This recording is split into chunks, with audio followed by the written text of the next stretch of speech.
Kalau yang diharamkan untuk hadas yang kecil, yang pertama adalah sholat dengan berbagai macam bentuknya.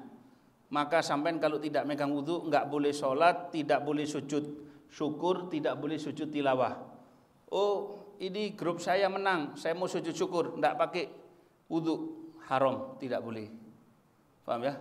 Mau sujud tilawah enggak pakai wudu, haram, tidak tidak boleh. Kemudian begitu juga kecuali kalau seandainya sholat fardu yang dia tidak mendapatkan air, tidak mendapatkan tanah. Ya, sampai terjebak macet, ini takut waktunya hilang. Gimana? Ya sudah, sholat hormat waktu. Usolli fardul asri atau usolli fardul maghrib hormatal waqt lillahi ta'ala, sholat sebisanya, rukuk sebisanya, i'tidal sebisanya, sujud sebisanya. Nanti kalau sudah sampai di tempatnya baru nanti diqodho. Paham ya? Seperti itu. Kemudian yang kedua adalah yang dia dilarang adalah tawaf. Tidak diperbolehkan tawaf, baik itu tawaf fardu atau tawaf sunnah, ya. Pokoknya ketika dia niat tawaf sedangkan dia tidak megang wudu, maka dia tidak diperkenankan untuk melakukan yang namanya tawaf. Kemudian setelah kita tahu yang ketiga adalah khutbatul Jum'ah. Orang khutbah Jumat tidak megang wudu, tidak sah khutbah Jumatnya. Ya. Kenapa? Karena khutbah Jumat itu termasuk bagian daripada sholat. Termasuk juga ketika khutbah Jumat jangan terkena najis. Jadi kan sholat zuhur itu 4 rakaat. Kalau Jumat berapa? 2 rakaat. Duanya yang pertama sudah digantikan dengan 2 kali khutbah. Jadi ketika ada orang mau membacakan rukun-rukunnya khutbah, rukunnya khutbah itu apa saja? Alhamdulillah, sholawat, wasiat taqwa, kemudian doa kaum mukminin dan mukminat, itu. Apa lagi? Ayat Quran. 5 perkara ini kalau dibacakan ketika khutbah Jumat sedangkan dia dalam keadaan batal wudu, maka dia terkena dosa, terkena haram dan khutbahnya tidak sah. Lah terus siapa kalau ketika saya khutbah Jumat terus tiba-tiba saya kentut? Ya turun harus ada khotib pengganti. Khotib itu nanti yang neruskan. Paham ya? Neruskan kayak imam sholat begitu. Neruskan naik, tinggal lanjutkan saja. Oh ini yang dari rukunnya apa? Tadi sudah alhamdulillah sudah, sholawat sudah, wasiat taqwa sudah. Tinggal ayat sama ya sudah tinggal diterusin aja. Paham ya? Seperti itu. Sudah? Kemudian yang selanjutnya adalah yang tidak diperbolehkan, nomor 4 adalah menyentuh mushaf, meskipun tahu mushaf itu apa? Menyentuh Al-Quran. Meskipun Al-Qurannya ini tadi ditutupi oleh kain sampai tidak megang wudu, sampai pegang begini, maka hukumnya adalah dosa. Tidak boleh. Yang boleh adalah nyangking tanpa menyentuh. Jadi sampai sudah nyangking mushaf atau Al-Quran sampai taruh di kresek, tapi niatnya bukan nyangking Qurannya, sampai cuma nyangking barang atau apa? Ya enggak, saya nyangking kresek itu aja. Jelas dah? Seandainya sampai bilang, oh saya nyangking Qurannya, kena dosa sampai. Makanya sama ulama diakali, kalau ada seperti itu masukkan barang satu, entah itu pulpen kayak, entah itu beting kayak, entah itu apa, supaya sampean tidak dianggap membawa tidak nyangking Quran, tapi dianggap apa? Nyangking barang. Jelas ya? Seperti itu. Kemudian masul mushaf tadi tidak boleh. Yang dikatakan mushaf itu adalah apa saja yang ditulis di dalamnya adalah Al-Quran, baik itu dengan niat untuk belajar seperti yang ada di papan-papan, iling zaman biyen, tulisannya di papan-papan ditulis Bismillahirrahmanirrahim, sampai sentuh, sampai tidak megang wudu, boleh apa enggak? Tidak boleh. Oleh apa enggak? Tidak boleh. Ya. Atau misalkan tembok di situ ada tulisan ayat Quran, maka haram untuk disentuh kalau sampai punya hadas. Ya. Baik itu adalah bagian yang ada tulisannya atau pada sisi yang lainnya. Qur'annya di tengah, sampean pegang sininya. Boleh apa enggak? Enggak boleh. Ini tembok, tiang ini tak tulisi Qur'an. Ya. Sampean megang. Saya enggak megang ayatnya, Bib. Saya cuma megang pinggir-pinggirnya. Enggak megang wudu sampean. Haram memegangnya. Dosa apa enggak? Dosa. Jelas ya? Sama. Kalau ayat Quran. Paham ya? Taib. Kemudian wa ma baina satr, begitu juga sama. Wa yahrumu aidan masujil dihil muttasil bihi. Begitu juga megang kain penutupnya atau samaknya Quran yang nyambung dengan Qurannya juga tidak boleh disentuh. Nah, kecuali kalau wadahnya Quran ini sudah digunakan untuk kitab yang lainnya baru boleh. Kalau masih ada dia bekas tasnya atau bekas wadahnya itu tadi masih nyambung dengan Qurannya, atau misalkan Qurannya tidak ada tapi dia adalah bakal dijadikan menjadi milik Qurannya, meskipun sampai tidak punya wudhu tetap tidak boleh menyentuh. Nyelok mek tas tok wae lho. Masih cuman tas saja. Kalau perdagangan? Nanti perdagangan ana mau bahas itu di akhir. Termasuk kalau yang nulis yang bagian nyetak itu kemudian perempuan dan perempuannya haid. Ya apa itu hukumnya? Itu nanti ada. Ya. Taib. Seperti orang yang kerja di percetakan. Nah, begitu juga talinya Quran, jangan disentuh. Kalau seandainya tidak memegang wudu. Yang boleh disentuh itu misalkan ada tulisan ayat Quran dalam duit. Paham ya? Atau ada tulisan ayat Quran di dalam koran. Tapi jangan disentuh ayatnya. Paham dah? Di koran ini bocor, di situ ada ketepaan, ada tulisan ayat Quran, sampai tidak megang wudu. Boleh tidak membacanya? Boleh, tidak jadi masalah. Sudah ya? Seperti itu. Kemudian itu tadi yang diharamkan bagi orang yang tidak memegang wudu. Kemudian fayahillu masud walhamdulillah. Wa kadza at-tamimah kawaraqatin kutub fi hasybil Qur'an ta'alluqan.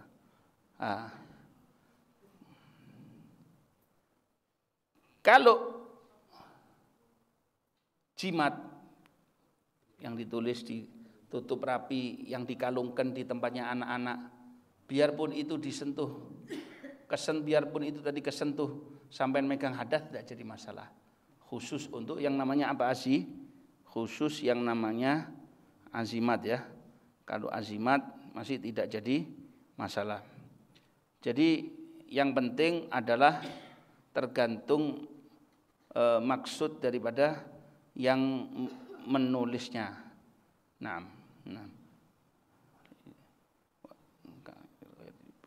fal ibra bi qasdil amir wa khamisuha hamlul mushaf.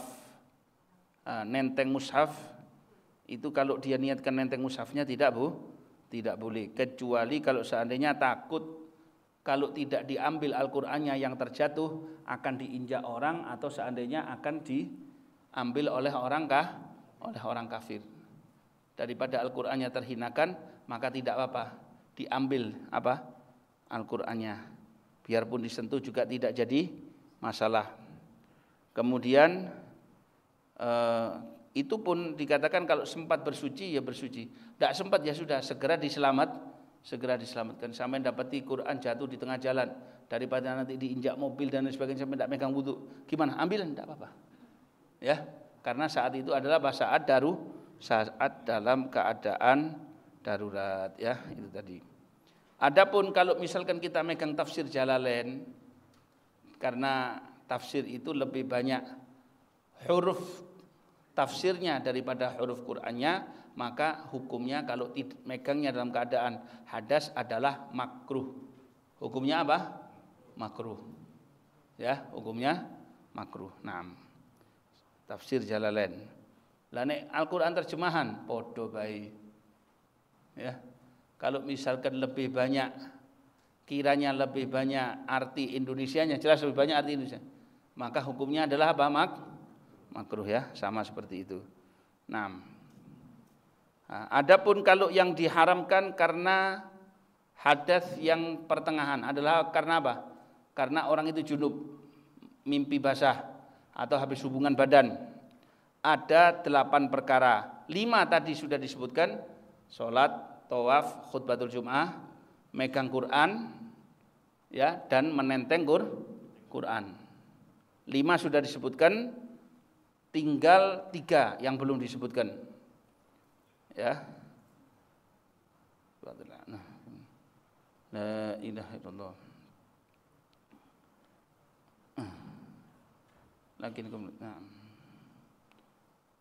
Yang pertama 5 tadi sudah dijelaskan. Adapun yang selanjutnya adalah ada 8 perkara. Yang nomor 6 adalah apa? Membaca Al-Quran meskipun 1 huruf. Ada orang hadas besar, terus dia baca Quran. Meskipun 1 huruf, dia cuma bilang alif kan ya, tapi itu dia niatkan untuk membaca Quran, dosa sudah. Dia bilang Allah, niatnya apa? Oh, itu diambil daripada bacaan Quran. Kalau dia yakini seperti itu, maka hukumnya adalah apa? Dosa. Oh enggak, zikir, enggak masalah. Allahumma sholli ala sayyidina Muhammad, zikir, enggak jadi masalah. Ngerti? Ya. Begitu juga diperbolehkan, seperti ada orang baca bismillahirrahmanirrahim, dia hadas besar, habis hubungan suami istri baca bismillahirrahmanirrahim. Kalau itu dia maksudkan adalah bagian daripada Al-Quran, dosa apa enggak? Enggak. Tapi kalau misalkan bagian daripada bacaan sunnah untuk minum atau makan, dosa apa enggak? Tidak dosa. Jelas ya? Nah, jadi tergantung daripada diharamkan membaca Al-Qur'annya ini tadi adalah dia dengan niat untuk membaca dalam keadaan berhadas. Jadi kalau dia niatnya adalah semata-mata untuk membaca Al-Qur'an atau dicampurkan niatnya membaca Al-Qur'an dan juga niat berzikir, maka hukumnya adalah tidak boleh. Tapi kalau dia niatnya cuman sekedar baca zikir atau sekedar ngelalar, tidak niat baca, ngelalar hafalannya daripada Qur'annya, itu masih diperbolehkan. Biarpun hadas besar. Baik. Kemudian di sini dikatakan setelah kita tahu tentang bacaan Al-Qur'an tadi, kalau hadas besar tidak diperbolehkan. Adapun yang nomor 7, tidak boleh duduk berdiam di dalam masjid. Tidak boleh. Apa saja yang diwakafkan dengan nama masjid tidak boleh diduduki kalau dimasuki atau diduduki kalau seandainya dia berhadas besar. Termasuk juga bagi orang haid dan nifas, tidak boleh. Ya, tidak boleh. Kecuali musola boleh, langgar boleh. Ya, langgar musola yang tidak diwakafkan untuk masjid, tidak apa-apa. Saya punya kamar tak wakafkan jadi masjid, tak lewati tok, atau saya duduk di kamar itu, sedangkan saya hadas besar, haram, tidak boleh. Paham ya? Seperti itu. Oh enggak, ini musola, enggak apa-apa. Langgar, enggak apa-apa. Duduk enggak apa-apa kalau langgar, biarpun hadas besar. Iya, langgar wakaf, kan bukan masjid. Langgar. Seperti itu. Begitu juga tidak diperbolehkan riwa-riwi di langgar itu, di masjid itu. Tahu riwa-riwi? Jadi masuk dari pintu, keluar ke pintu yang sama. Sedangnya riwah. Bolehnya lewat dari ujung, keluar pintu ujung, tidak apa-apa.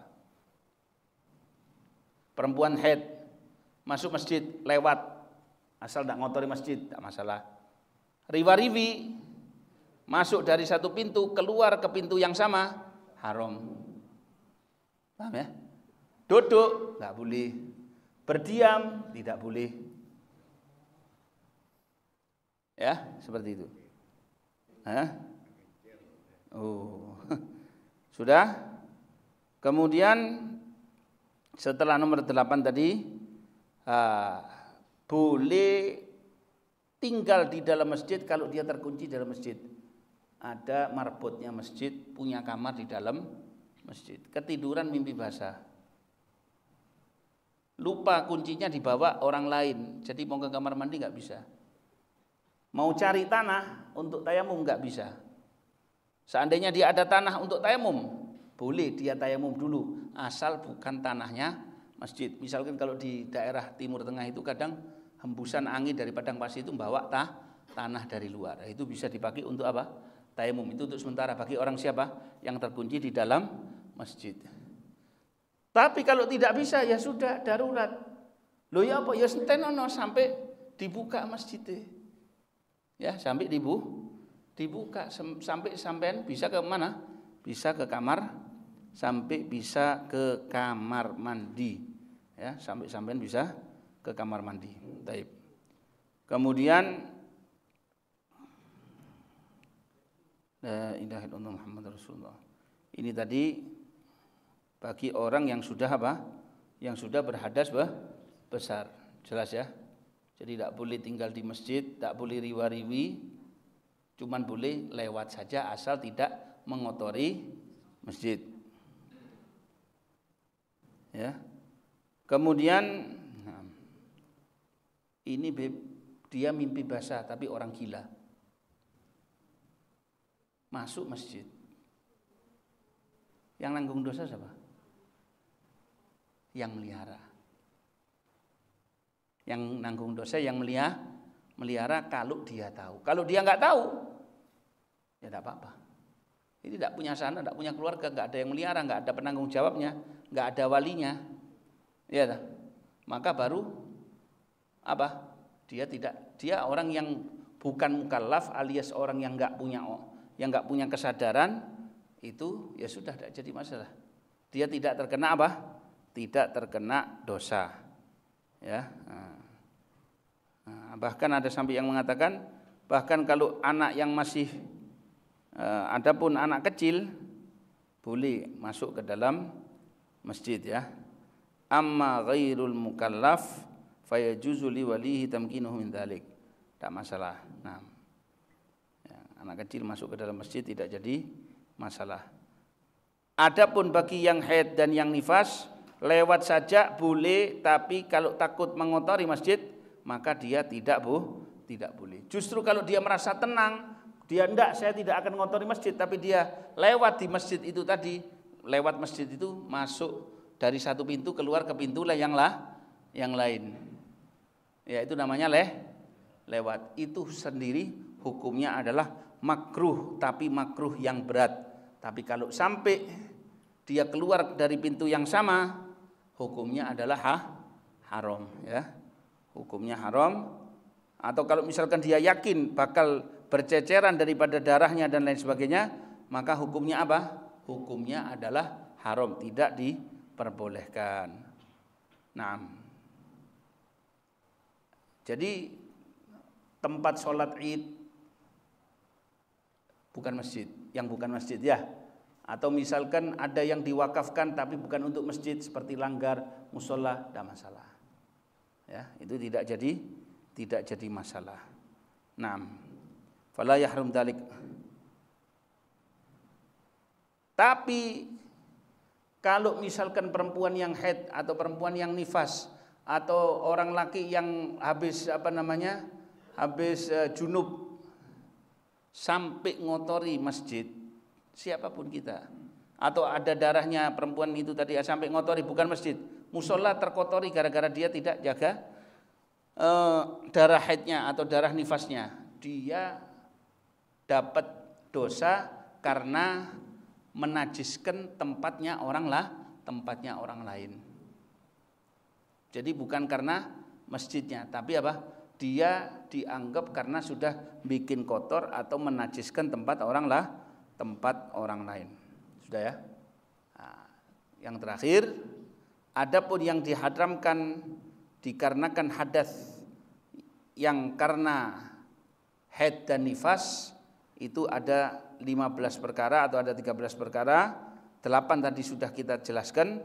Yang nomor 9 adalah al-wata'. Bagi perempuan yang haid dan yang nifas tidak boleh diajak untuk hubungan badan. Tidak boleh diadakan hubungan apa? Hubungan badan. Lakinya bilang, saya pakai kondom, nggak pakai kondom. Selama perempuan ini tadi belum suci dan belum mandi hadas, maka tidak boleh diajak hubungan badan. Loh, sudah suci, sudah berhenti darah haidnya, sudah berhenti darah nifasnya, belum mandi besar, tidak boleh diajak untuk apa? Hubungan badan. Ini meskipun ada penutupnya, ada kondomnya, semuanya tidak diperbolehkan, bahkan termasuk dosa besar bagi orang yang mengetahui hukumnya. Bahkan kalau sampai menghalalkan cara tersebut dianggap enggak apa-apa, bisa jadi naudzubillah ya, bisa dihukumi menjadi orang yang kafir. Menghalalkan dosa besar yang diharamkan oleh Allah Subhanahu wa taala. Ini semuanya kalau darahnya belum terputus. Ya. Naam. La ilaha illallah. Wa ma'nam bil istihlal aidan idza kan fi baladin ma'lumin indahum hurmatu dzalika bidzur wa illa fala kufra ka ba'dil balad. Tapi kalau di daerah yang enggak ngerti, orang enggak ngerti hukumnya, ya paling kena dosa besar saja. Tidak sampai jatuh menjadi kafir, tergantung daripada keadaan dan pemahaman orang tersebut. Kemudian di sini dikatakan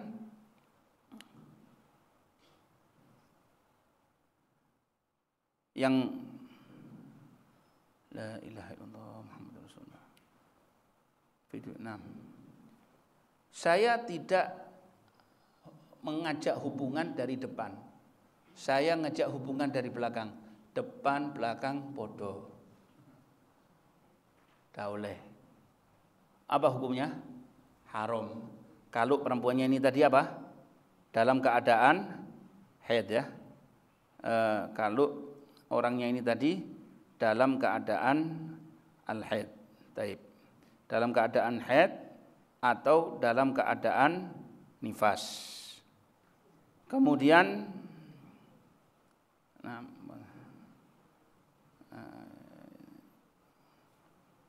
Allah Ta'ala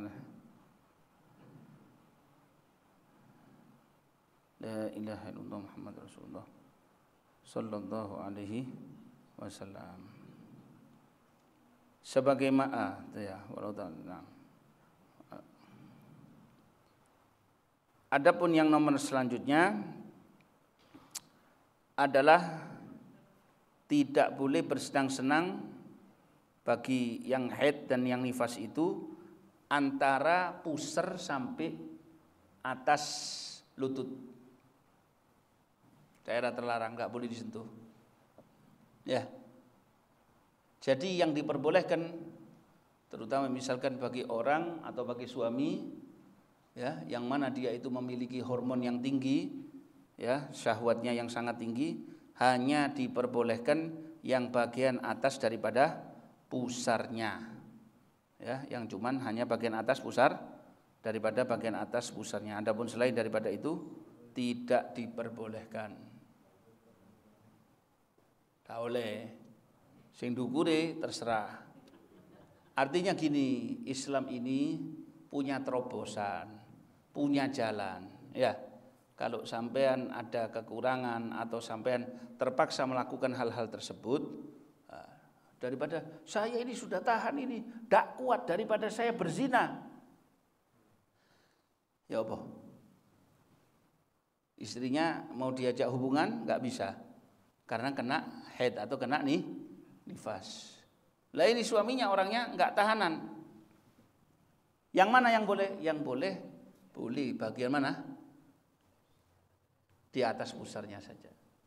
Yang bagian bawahnya dan lain sebagainya tidak diperbolehkan. Ngono kok ngakak ya.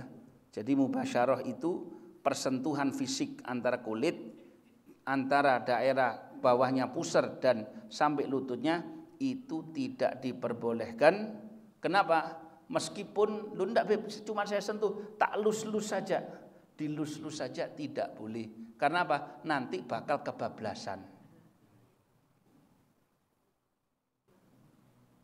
Ngerti tadi? Ya. La ilaha illallah Muhammadur Rasulullah. Wa bagi jasadiha fala tahruma. Kalau yang bagian yang lainnya tidak jadi masalah. Naam, illa ma baina surat. Wa yajuzu laha an talmas jami' badanihi bi jami'i badaniha illa ma baina surat. Itu. Seperti itu. Adapun yang selanjutnya adalah tidak diperbolehkan puasa. Nah, bagi perempuan yang haid, kalau dia utang puasa Ramadan wajib mengqadha puasa Ramadan. Bagi yang nifas sama, disuruh mengqadha puasa Ramadan. Salat yang tidak boleh diqadha. Tidak ada qadha salat karena haid atau karena nifas.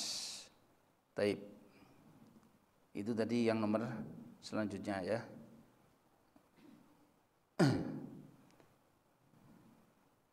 Kemudian yang selanjutnya adalah tidak boleh mentalak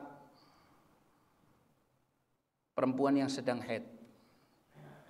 Perempuan haid tak boleh ditalak dengan syarat perempuannya ini sebelum haid pernah diajak hubungan badan sebelumnya.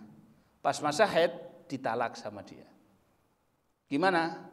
Kena dosa. Artinya apa? Harus dibatalkan talaknya. Artinya harus dirujuk kembali. Ya. Harus dirujuk kembali.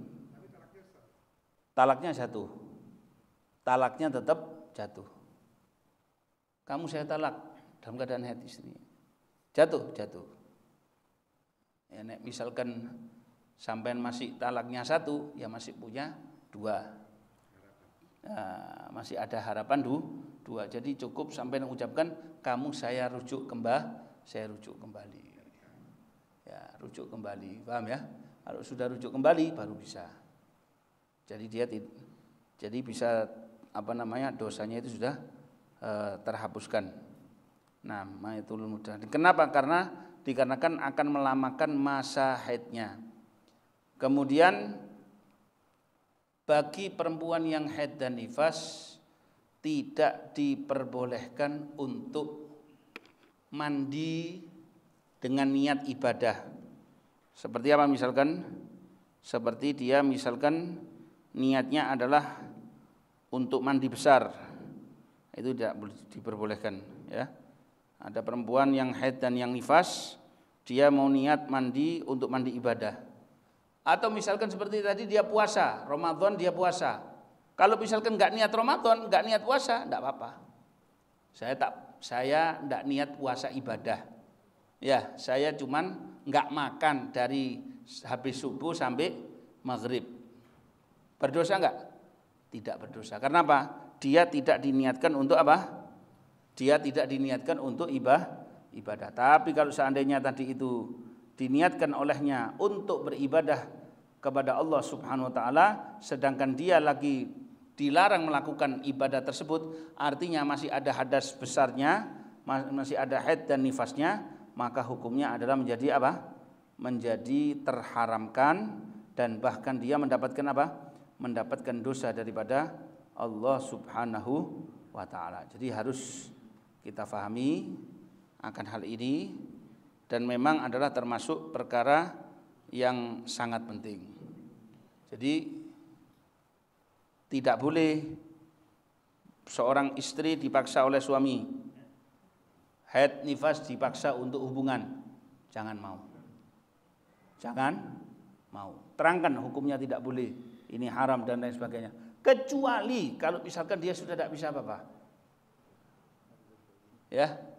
Kalau seandainya dia sudah tidak bisa apa-apa, diancam talak, bilang aja terserah kamu, pokoknya saya tidak mau. Kecuali kalau dia sudah mukroh, dipaksa dan tidak bisa apa-apa, ya sudah, mau apa kata lagi. Yang nanggung dosanya siapa?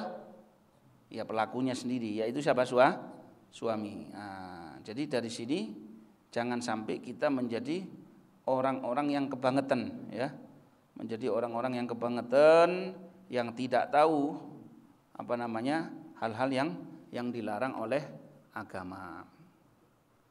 Baik. Setelah tadi kita pelajari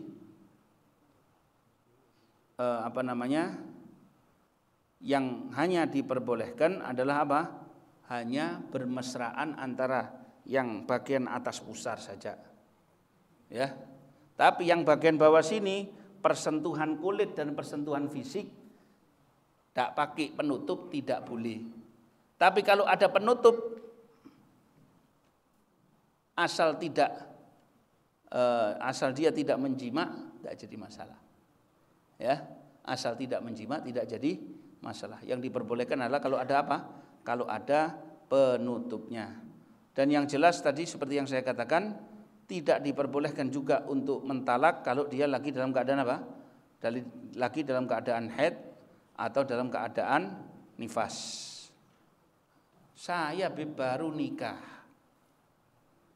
Istri ini belum pernah saya ajak hubungan suami istri. Ketika dia haid, kemudian dia punya punya main sama orang lain atau selingkuh dengan orang lain atau ngechat cemburu saya, langsung saya talak di masa haid. Sebelumnya belum pernah diajak hubungan suami istri. Dosa enggak? Enggak dosa. Tidak dosa. Kenapa? Karena belum pernah diajak hubungan suami istri. Jadi kalau perempuan yang ditalak kalau dia belum pernah diajak hubungan suami istri, maka begitu ditalak langsung jatuh satu talak dan dia ini enggak perlu pakai nunggu waktu. Tidak perlu nanti sampai 3 bulan atau sampai 3 kali masa suci. Kenapa? Karena sebelumnya belum pernah belum pernah diajak hubungan badan. Jelas ya? Nah, kalau sudah pernah diajak hubungan badan, baru ada masa menunggu 3 kali suci. Di suci yang ketiga, baru dia sudah bisa menikah dengan orang lain. Jadi kalau yang belum pernah dia dijak hubungan badan, ada kan zaman sekarang itu ketika nikah perempuannya dalam keadaan haid ya. Waktu pernikahan perempuannya lagi dalam keadaan enggak suci, dalam keadaan haid. Cekcok seret, kamu saya talak, sudah, lepas sudah bukan miliknya lagi. Enggak ada 3 hak dia, enggak punya 3 hak. Tidak punya 3 hak. Lepas langsung. Begitu nanti dia suci, langsung nikah lagi, tidak jadi masalah. Nah, la ilaha illallah. Begitu juga tidak diperbolehkan menceraikan atau mentalak istri yang dalam keadaan hamil. Haram. Kenapa? Karena waktunya akan panjang. Atau baru habis diajak hubungan badan, besoknya diceraikan, ditalak istrinya. Kenapa? Karena khawatir Allah ngasih rezeki istrinya saat itu lagi dalam keadaan mengandung. Akhirnya tidak bisa pisah dari kamu kecuali kalau sudah anak tersebut lahir. Ngenteni 9 wulan. Kasihan si istri. Paham ya? Seperti itu. Wallahu a'lam. Adzan sih.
Yang pertama, ada beberapa hal yang perlu kita terangkan di sini. Bib, saya ustadzah. Saya perlu ceramah membawa ayat Quran sedangkan dia dalam keadaan haid.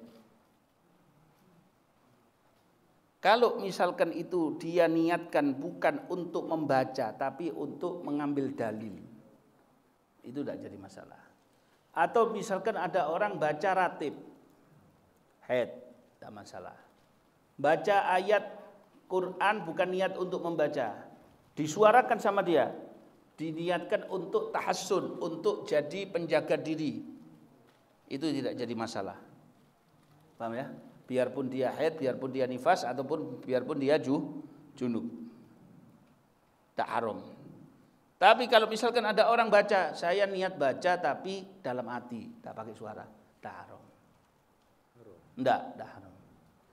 Ya, jadi kalau niatnya semata-mata bukan karena untuk membaca, tak masalah.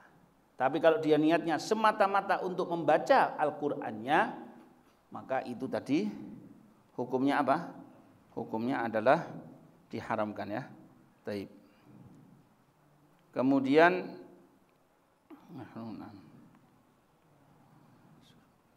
la ilaha illallah Muhammadur Rasulullah. Yang masalah adapun yang permasalahan tadi mengenai talak, saya ulangi lagi. Perempuan yang dinikahi tanpa diajak hubungan badan oleh suaminya, ketika ditalak langsung lepas dari suaminya tanpa ada iddah, tak pakai masa menunggu lagi. Jelas ya? Tanpa pakai masa menunggu lagi. Kalau seandainya sudah diajak hubungan, terjadi hubungan itu tadi, maka dia kena apa? Kena iddah sekitar 3 kali masa suci. Paham ya? Makanya kalau dia dalam keadaan hamil atau dalam keadaan haid atau dalam keadaan nifas, itu ketika ditalak hukumnya adalah apa? Haram, karena akan memperpanjang masanya. Dia artinya tidak akan ada orang yang bisa mendekati atau melamar dia, tidak bisa. Apalagi kalau dia dalam keadaan hamil seperti yang saya katakan lagi. Atau dia sebelum ditalak, sebelumnya itu sudah diajak hubungan suami istri ketika di masa suci. Siapa tahu nanti dia akan hamil. Ya. Jadi kecuali kalau dia sudah selesai masa sucinya, kemudian dia haid, terus masa suci baru dia ditalak, dia tidak, si lakinya ini tadi tidak terkena keharaman. Nah, kemudian ya tetap 3 kali suci, Lah kalau kena menopause, ya sudah, ya wis Pak, wis tak keluar darah haid lagi kan, ya wis suci terus ya wis, ya cukup ibadah saja kepada Allah Subhanahu wa ta'ala. Kemudian tadi sudah selesai.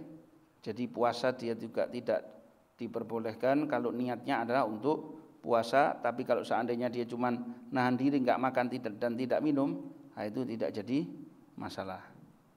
Nah, la ilaha illallah wa ajma'. Dia baca tahlil, baca tasbih, baca tahmid, baca takbir dan berselawat kepada Rasul SAW bagi orang yang junub, bagi orang yang haid dan nifas diperbolehkan, tidak jadi masalah. Ini tidak ada perbedaan pendapat di kalangan para ulama. Taib.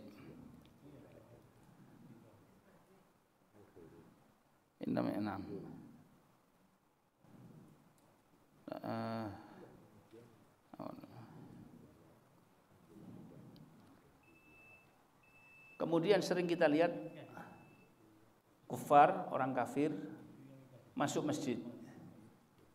Orang kafir masuk masjid boleh tidak? Orang kafir masuk masjid. Kalau dia masuk masjid saja tidak diperbolehkan. Bolehnya itu atas izin biarpun satu orang muslim. Ya. Dia tidak kena dosa saat masuknya itu tadi dikarenakan apa? Dikarenakan dia tidak meyakini akan keharusan untuk mandi besar. Tidak meyakini keharuman duduk di dalam masjid sedangkan dia dalam keadaan haid atau dalam keadaan nifas. Termasuk juga kalau sampean ada hubungannya dengan hal ini, kan kita itu perempuan itu kalau dia dalam haid dan nifas duduk di masjid tidak boleh, riwa-riwi di masjid tidak boleh. Lewat pun boleh kalau dia merasa tidak akan mengotori masjid. Termasuk juga sampean kalau bawa anak. Ini anak jelas ngompolan. Sampean bawa ke masjid, yakin biasanya kalau habis minum ini nanti akan ngompol. Enggak, masa mau mendahului Allah? Enggak pakai bahasa gitu. Sudah tajribah biasa akan ngompol di dalam masjid, maka kalau sampai anak ini tadi ngompol, dosanya ditanggung oleh orang tuanya. Ya. Jadi makanya harus bagi anak-anak itu tadi masuk ke dalam masjid, ya ini dalilnya. Anak kecil masuk dalam masjid harus dikasih pampers. Biasanya, ya. Masih orang gede kalau misalkan dia beser, ya sudah tidak bisa nahan diri, harus dikasih pampers. Oh ini enggak, dia tidak akan kencing.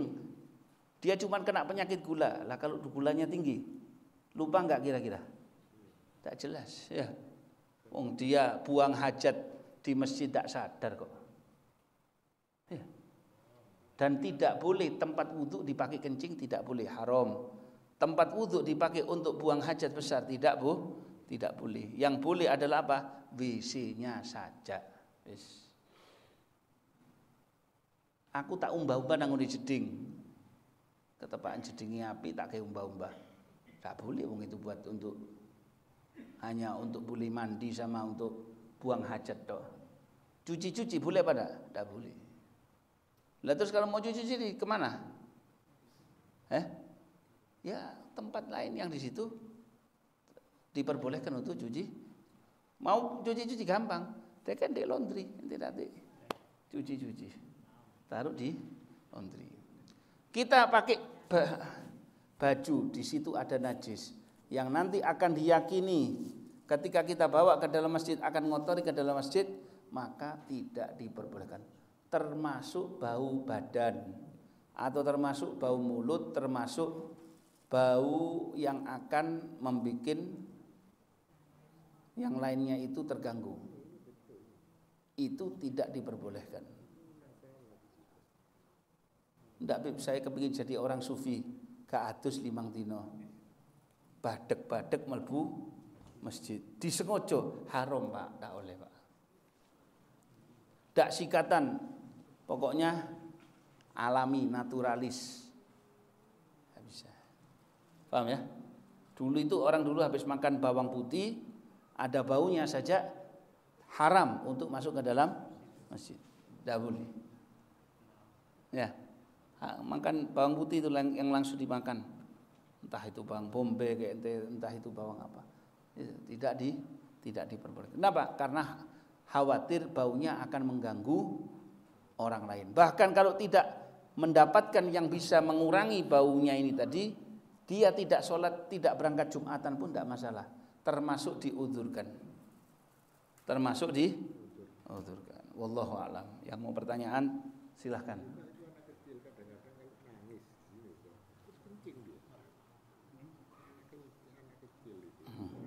Jadi memang dia harus dikasih pampers. Kita bukan masalah mengotori masjidnya, mau pakai karpet ataupun masjid yang tidak pakai karpet itu sendiri sudah tidak boleh. Jadi harus dijaga. Ya, ngetok kabeh abad ya.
perkara pekerja tadi. Kalau seandainya punya kesempatan untuk bersih diri dulu minimal, ya kan? Jadi ada kotoran yang dohir ya, kotoran yang dohir. Maksudnya ya bang? Gemuk, saya juga gemuk. Oli tidak. Kalau dia oli itu dia tidak sampai netes di tempatnya masjidnya, tidak jadi masalah. Jadi tidak perlu sampai nanti hormat waktu. Kecuali kalau yakin tidak ada tempat lain kecuali untuk itu, ya sudah. Sementara hormat waktu tidak jadi masalah. Tidak masalah. Boleh asal tidak ente ikut berjamaah sendiri. Ya, sendiri, ya. Daripada nanti baunya akan mengganggu orang lain. Paham ya? Seperti itu. Satu. Adapun yang perkara tadi sampaikan tadi adalah kinayah. Kinayah itu kiasan. Saya nasihati tidak bisa. Ini kalau sulit dinasihati, lebih bagus saya pulangkan. Itu tidak termasuk talak yang jelas-jelasan. Tapi artinya kalau dia niatkan ucapannya tadi itu memang dia ada karep, ada kepingin untuk mentalak istrinya, tetap di hati baru jatuh talak. Kalau sekedar begitu tidak. Bahkan kalau saya guyon, tapi dengan lafadz yang jelas, kamu saya talak, guyon niati, ngeprank niati, jatuh. Emosi ataupun dalam keadaan ngeprank, jatuh. Jangan main-main ya. Jangan main-main. Ya. Ngeprank itu dicandain gitu. Ya, diguyoni gitu.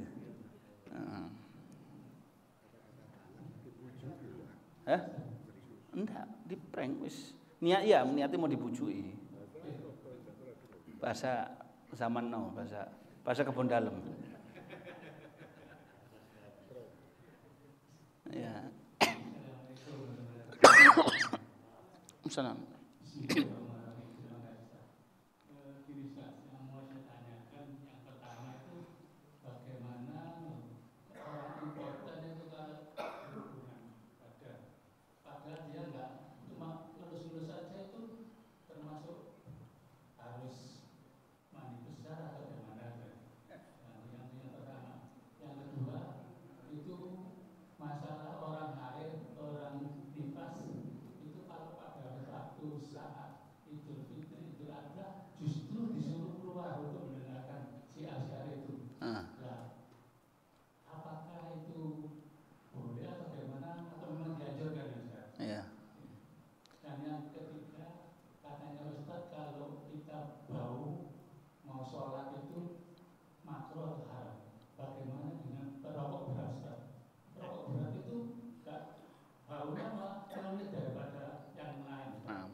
Yang pertama, orang yang impoten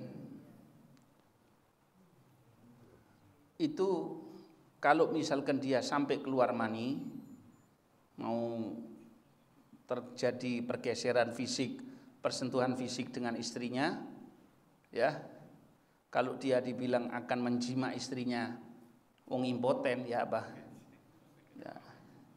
Ya agak setengah tidak mungkin kan begitu. Kalau dia sampai keluar mani, maka wajib mandi besar. Biarpun cuma persentuhan saja. Tapi kalau seandainya tidak keluar mani, tapi dia seperti bukan orang yang impoten alias seperti seperti orang yang fisiknya sehat, kemudian dia masukkan ya seperti orang hubungan biasa, maka dia juga wajib mandi. Ya kalau cuma sentuh-sentuh saja tapi tidak keluar mani, tidak dimasukkan dan lain sebagainya, ya tidak wajib mandi. Jelas ya. Yang kedua, perempuan yang haid dan nifas disuruh untuk mandi sunnah setiap Idul Adha dan Idul Fitri. Sunnah. Nah, ya. Kecuali itu saja yang diperbolehkan. Yang ketiga apa tadi? kalau perokok berat, misalkan akan membuat sekitarnya itu betul-betul baunya itu tidak sedap dan tidak nyaman, ya, nah, dia sama seperti orang yang makan bawang. Paham ya? Seperti orang yang makan bawang. Kalau seperti orang yang makan bawang itu, ya dia sendiri kalau dia paksakan untuk sholat berjamaah, hukumnya adalah apa? Haram, bukan karena sholatnya, tapi haramnya karena mengganggu orang lain. Satu. Dan dia diuzurkan untuk tidak sholat berjamaah di masjid, bahkan kalau misalkan tidak ada yang bisa mewangikan dirinya saat itu, nah itu tidak sholat Jumat pun tidak jadi masalah kalau baunya memang betul-betul dahsyat, betul-betul tidak enak. Tapi kalau seandainya ada yang merokok, berangkat Jumatan masih nunggu apa dia ngerokok, baunya tidak terlalu nyantak, baunya tidak terlalu nyantak.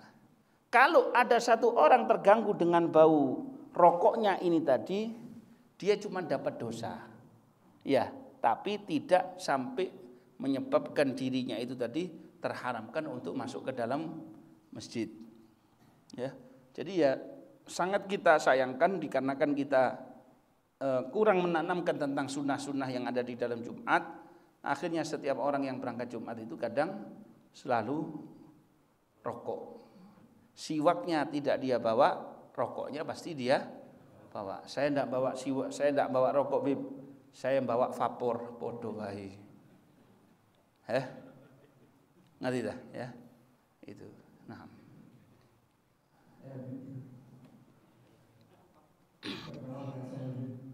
Ada musola dan belajar menghilangkan. Ini tidak digunakan Jumatan. Bolehkah kira-kira untuk digunakan itikaf di musola itu? Satu. Yang kedua, ada orang mengatakan begini, kalau baca Quran itu pahalanya per huruf 10 ya. Tapi kalau dihadiahkan untuk orang tua kita yang meninggal itu dilipat gandakan jadi 70. Pertanyaan saya, apa itu hanya sekedar makolahnya ulama atau memang ada dasar hukumnya? Yang ketiga adalah Habib menyambung pertanyaannya Mas tadi. Ada orang itu nolak istrinya, tapi di hati nggak nolak, cuma di dalam lisan mengatakan talak. Tapi dia mengatakan talak nggak ada saksinya, nggak ada siapa-siapa. Apakah termasuk dari talak tidak ini? Saksinya nggak ada begitu. Apa penjelasannya itu? Yang pertama, kalau seandainya apa tadi? Musola niat i'tikaf boleh. Sebenarnya yang diperbolehkan untuk niat i'tikaf itu hanya di dalam masjid. Ada satu pendapat yang lemah yang membolehkan, alias artinya mendapatkan pahala kalau kita niat i'tikaf di dalam musola, termasuk ruang sholat di rumah. Ada kan orang itu di rumah bikin musola kecil-kecilan, ya. Itu sampai niatkan i'tikaf di situ boleh, dan itu juga bisa mendapatkan pahala berdasarkan pendapat yang lemah, bukan pendapat yang kuat, ya gitu. Yang kedua, kalau sampai di pahala itu 70, saya tidak pernah dapatkan. Ya, saya belum pernah dapatkan kalau dihadiahkan kepada orang yang telah wafat kemudian dia mendapatkan 70, itu saya tidak pernah dapatkan, wallahu alam. Ya, tidak pernah ada riwayatnya itu kalau tidak salah. Yang ketiga, kalau misalkan dia melafadzkan tolak dengan lafadz yang jelas, biarpun tidak niat dalam hati, tetap jatuh talak. Kecuali kalau dia katakan wis mulya nang omamu. Apa itu maksudnya? Nek dia dimaksudkan dalam hatinya itu adalah untuk menjatuhkan talak, ya sudah jatuh talak. Kalau tidak, ya sudah, wis berarti cuman pulang ke rumah saja. Gitu ya. Meskipun tidak ada saksinya. Ya, meskipun tidak ada saksinya. Assalamualaikum. Waalaikumsalam. Ada suami istri yang istri itu minta talak, sedangkan yang laki tidak mau. Terus-terusan bagaimana? Dia, waalaikumsalam, istri minta talak itu sebenarnya tidak boleh. kecuali kalau dia terzolimi oleh suaminya. Terzolimi itu kekerasan fisik atau tidak mendapatkan nafkah. Paham ya? Tidak mendapatkan nafkah. Nah, dia sebenarnya bukan minta talak yang boleh, tapi boleh namanya khulu. Artinya apa? Lepaskan aku. Ya, dalam arti lepaskan itu sama saja kayak ceraikan, dengan saya akan bayar. Saya akan bayar. Itu baru bisa. Nanti tergantung suaminya bilang, saya 100 juta, sanggup dah. Ya kan? Nah, kecuali kalau misalkan si suami itu tidak ngasih nafkah, suami itu melakukan kekerasan, dia bisa mengajukan ke pengadilan agama. Bisa apa? Mengajukan ke pengadilan agama. Setelah nanti ditok oleh pengadilan agama, jatuh talak satu. Paham ya? Seperti itu. Jadi kalau misalkan cuma karena ekonominya suaminya merosot, terus dia tiba-tiba dia minta talak dan lain sebagainya, terus maksa untuk minta talak, selama suaminya tidak ingin mentalak ya tidak jatuh. Ya, selama suaminya tidak mentalak tidak jatuh. Nah. Meskipun berapa bulan masih terus. Nah, bagaimana hukumnya kalau laki-laki menikah lagi tanpa izin istrinya, atau istrinya tidak mengizinkan? Nah ini oh enggak, ini apa adanya sudah jawabannya. Yang jelas sunnah untuk meminta izin, artinya ngabarkan saja. Dan tidak disunahkan poligami, itu tidak disunahkan. Aslinya tidak disunahkan poligami. Jadi kalau ada orang mengatakan poligami itu sunnah, salah. Kita cuman mubah, boleh punya istri lebih dari satu. Akan menjadi sunnah kalau memang itu ada kebutuhan. Ya, mungkin karena istri sudah masa tua atau sudah masa apa, terus lakinya masih merdeka 45 gitu, semangatnya. Terus dia lah, ketika seperti itu tidak perlu minta izin. Istrinya tidak mengizinkan, tidak jadi masalah. Yang penting nafkahnya tidak dikurangi. Apa yang disyaratkan? Di antara yang disyaratkan, gampangnya nafkahnya harus sama. Nafkahnya harus sama. Terus istri yang dinikahi harus dikasih tempat tinggal, dikasih kamar, dikasih dapur, ya, dan tempat yang berbeda.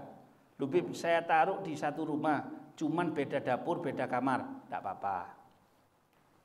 Satu di atas, satu di bawah, atau satu rumah sini, satu rumah depan, tidak apa-apa. Dan nafkahnya kudu apa? Kudu umumnya gimana? Pakaiannya. Terus juga harus ada namanya gismah. Apa gismah itu? Dia akan punya jadwal nginep.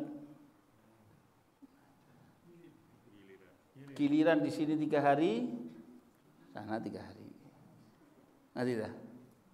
Kecuali kalau yang baru menikah, yang didapatkan ini tadi masih perawan bukan janda, dapat jatah nginep 7 hari untuk pertama kali. Setelah itu ya terserah. Oh, saya setengah tahun di sini, setengah tahun di sini, tidak apa-apa. Mumet Pak, mumet. Durung tagihane akeh, jadwal nginepnya, nek lali kudu balik. Loh, Pi, bukan di sini jadwal nginepnya. Di sini sudah capek saya di sini aja. Oh, berarti menggagalkan situ sehari, harus godok nanti di situ 1 hari. Kayak utang sholat gitu, Pak.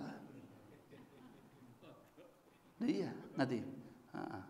Ya, seperti itu. Jadi sebenarnya poligami itu tidak disunahkan.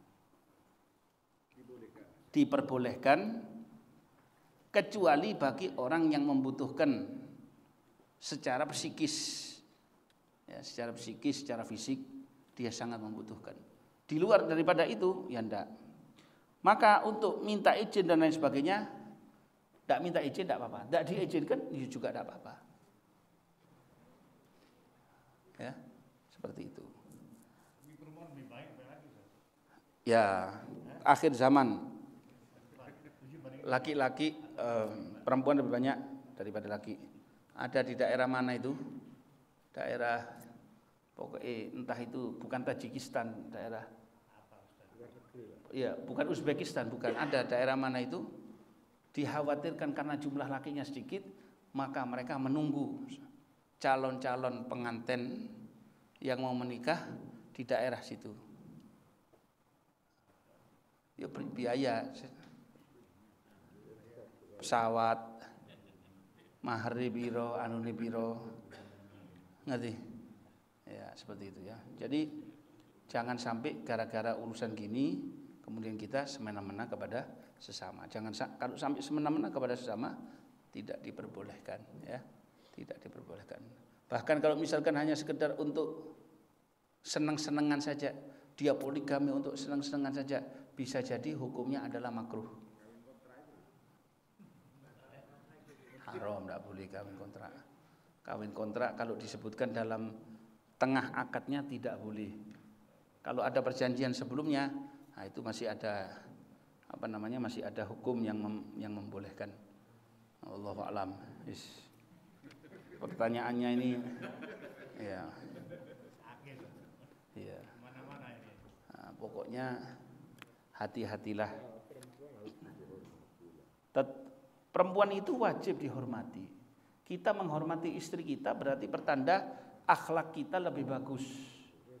Harta yang kita kasihkan kepada istri, makanan yang kita berikan kepada istri itu lebih a'zama ajron, lebih besar nilainya di hadapan Allah daripada yang kita infakkan fisabilillah atau kita berikan kepada para fakir miskin. Lah, begitu juga si istri harus menghargai apa yang diberikan oleh suami. Makanya dikatakan tidak akan mencium bau surga ketika si istri mengatakan saya tidak pernah melihat dari kamu kebaikan sama sekali. Aku gak tahu urip enak ambek awakmu. Hati-hati. Tidak akan mencium bau surga. Makanya kata Nabi, kenapa kok perempuan itu banyak diletakkan di dalam nerakanya Allah? Karena mereka yakfurnal ashir, yaitu mengingkari kebaikan daripada suami. Ibu boleh mengandung anak, tapi bapak akan kandung anaknya dalam pikirannya sepanjang hidupnya. Seperti itu ya, gitu. Jadi bukan pro laki ini, tapi cuman ya adil lah ya seperti itu. Ya. Sudah ya. Wallahu a'lam. Bismillahirrahmanirrahim. Rabbana anfa'na bima 'allamtana. Rabbi 'allimna alladhi yanfa'una.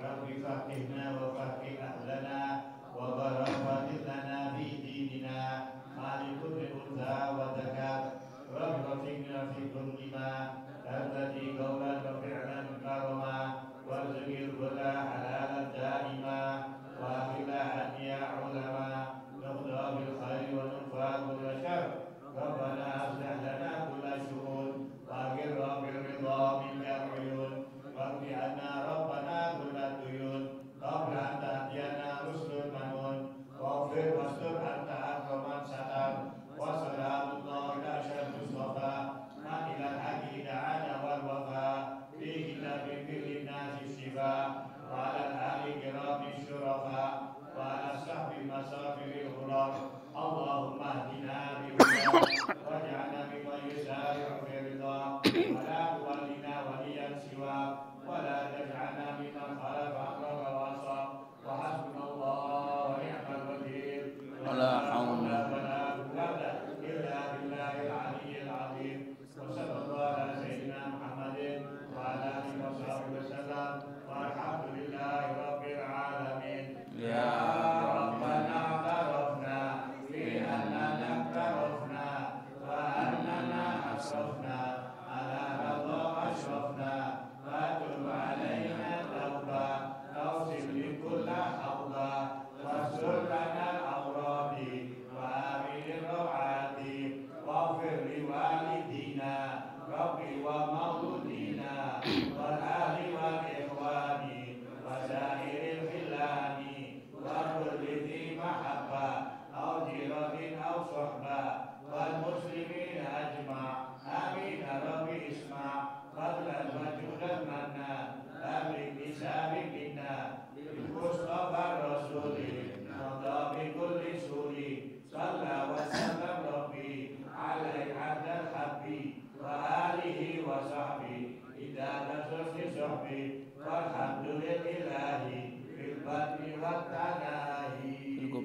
bal wa syan zahir batin nawwir qulubana wa qalibana zahiran batinan wa anna Allah yanfa'na bi hadha ta'lim wa anna yafaqihna fid din wa yu'amilna bima amalahu bi ahli siddiqin wa la hadratin nabi Muhammad sallallahu alaihi wasallam al-Fatihah.